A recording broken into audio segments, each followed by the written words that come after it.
we're not going to go bankrupt. I mean, just to, at the most basic level, I'm not saying every outcome is good, but bankruptcy is not on the table.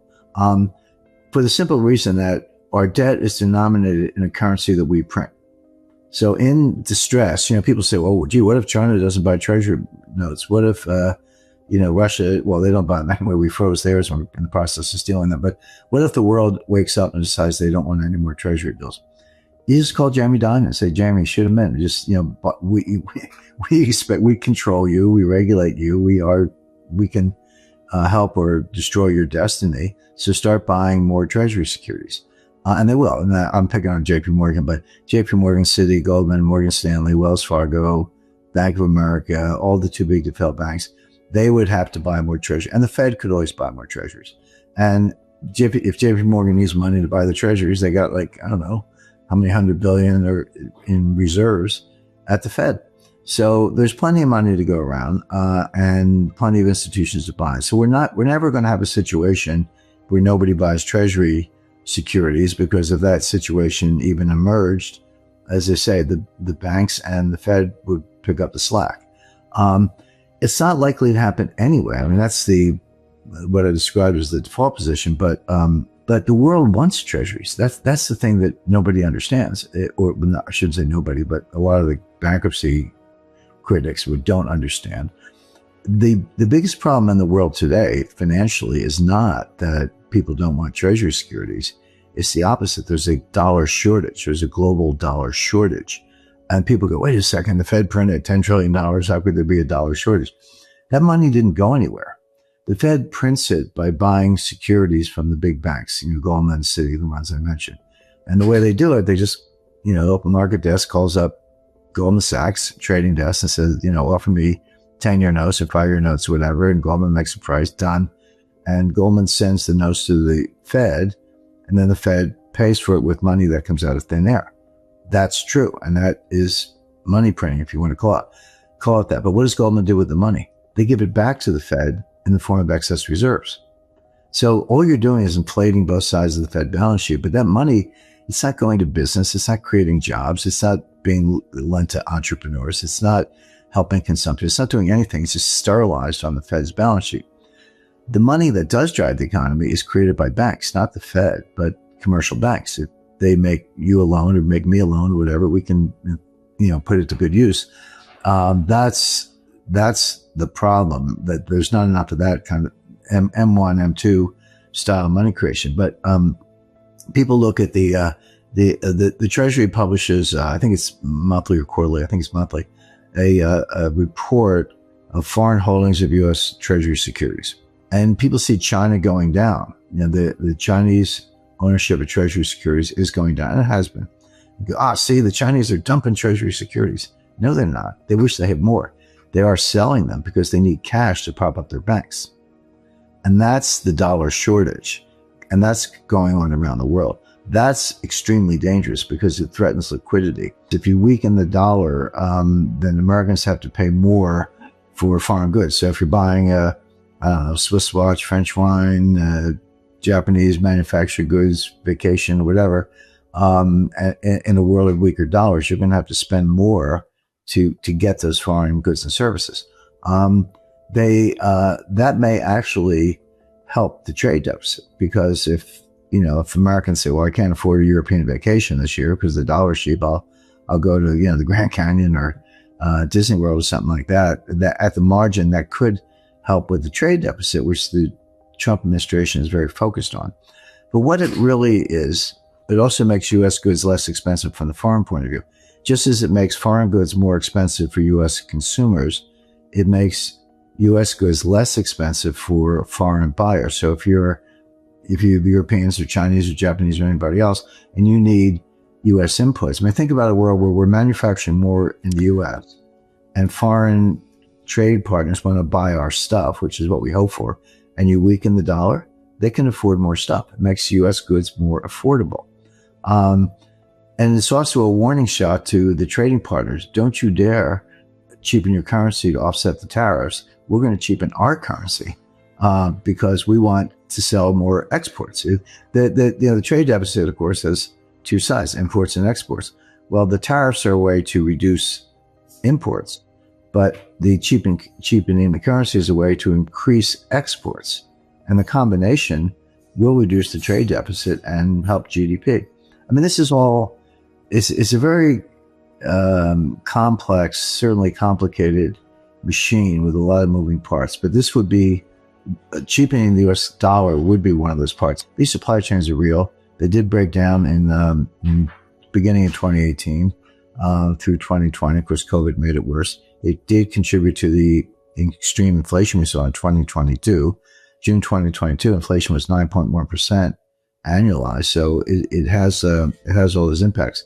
But Moran wants to cheapen the dollar to promote exports, which it does. You know, if you're Indonesia and you're shopping for an aircraft and your choices are Airbus or Boeing and the dollar is weaker, you might buy Boeing. And so obviously that helps our manufacturing jobs in the US and trade, reduces the trade deficit, increases exports, all the things we've been talking about. But what Moran's also talking about is threatening our trading partners. In other words, don't you dare try to cheapen your currency. And but he will not have the cooperation that James Baker had. What he wants to do is use coercion, and including the traffic light system I described. So that's the point of it. I think tariffs are I'm all for tariffs against the American way, the American system. I think that's a very good move.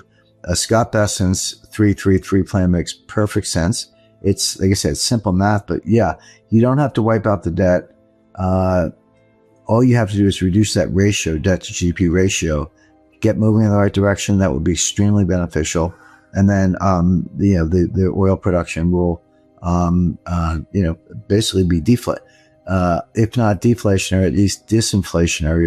It'll fight the inflation we've all been living through. So Bessen's 3 Arrows plan makes perfect sense. Navarro's tariff plan makes perfect sense in my view. Create high-paying jobs. Those are good things. Moran's Mar-a-Lago Accord, I think it has some major problems. The first one being, it's not relying on cooperation, it's relying on coercion, which could have boomerang effects. And I think he completely misses the importance of Treasury bills to the banking, to the Eurodollar system and the derivatives markets. So that's the one that I would be most concerned about. And I don't think, and I've talked to some Trump people from time to time, I don't think that analysis that we've just gone through has really sunk in at the White House. Hopefully it will. The drivers, there are several, which is a good thing if you want gold to go up. I like it. Okay, so the first one is central bank buying.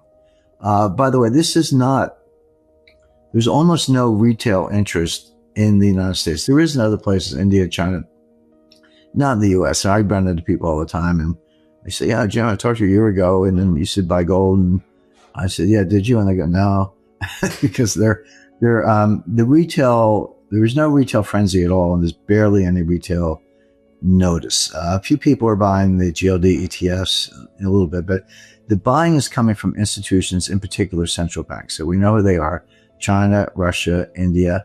Actually, Vietnam is a big buyer, Mexico, Kazakhstan, Philippines. You look around, and all this data is available. You just go to the World Gold Council website. You have to give me your email address, but it is free, and they have a really good database, so you can find it very easily. And they also break it down. Oh, so Turkey's another one. Iran's non-transparent, but they're buyers. So they're all buying gold as a hedge against inflation, hedge against dollar devaluation, and some of the problems we've been talking about. But the biggest hedge is that the U.S. At the beginning of the war in Ukraine froze approximately $300 billion of Russian-owned Treasury securities. Now, Russia made the money legitimately selling oil. They got paid in dollars. They took the money. They trusted us. They bought Treasury securities, all different maturities, probably a lot of bills, but also, intermediate-term Treasury notes. And they had over 50% of their reserves in U.S. Treasury securities. But they were, because they're U.S. dollar denominated, they were held mostly in a custodian in Europe called Euroclear. It's in Brussels. So Euroclear has $40 trillion of assets under custody. It's one of the largest custodians in the world. So we and the Europeans froze those assets, which is easy to do, because the Treasury and the Fed control the ledger. They're all digital. The last paper Treasury security was issued, I think, in 1978 or 79. So maybe someone's got one in their grandmother's attic, but they've been digital for decades. So they were frozen. But we're good at that. We freeze it all the time. The idea that the U.S. doesn't do it, we do it all the time. But what was different is we went a step further with Russia. We didn't just freeze them. We started to seize them, steal them, convert them to our use and NATO.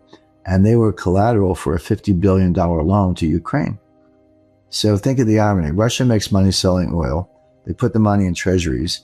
We steal the treasuries, use it to borrow money, and give it to Ukraine to fight the war against Russia.